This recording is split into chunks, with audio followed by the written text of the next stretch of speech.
one thing I worry or think about with employing people internationally is how do we handle compensation?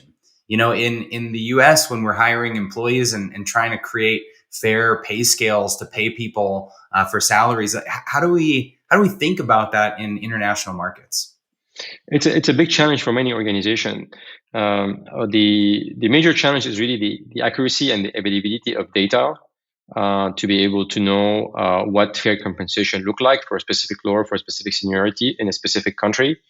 And there's also various cost of living consideration, so there's challenges around that. The other challenge is also you have to have a mature compensation model and philosophy in your company in terms of banding levels, the different bands that you want to allocate to your team, and how they progress across these bands, and have really clear rules around what is the compensation for a specific role in a specific geography. And that's what we do at Oyster. We have a compensation philosophy that is based on data that we use to create to predict and be very transparent about how a person in a given geography at a given role and experience will get paid.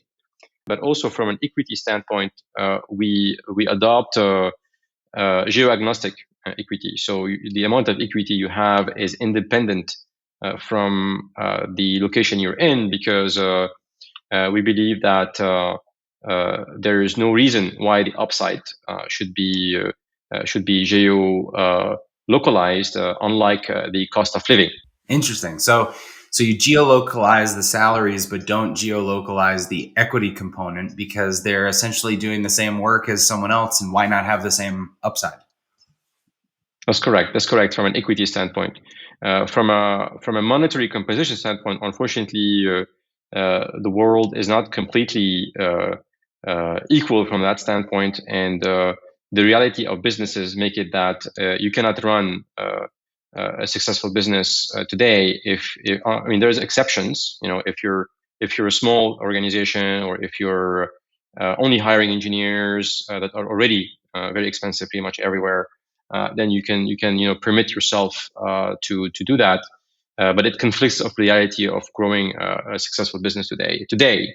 However, I do believe what's going to happen, and part of our job is to facilitate that, is to make sure that the supply of labor from a lot of the outside tier one cities, essentially you can think about anywhere outside these tier one cities,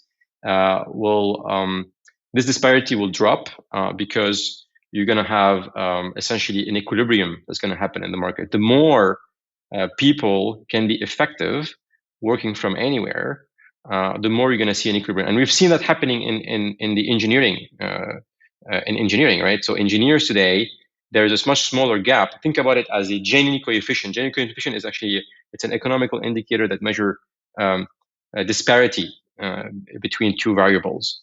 So think about it: the wages of executives or employees in a developed country would be much higher for the same job than in a developing country.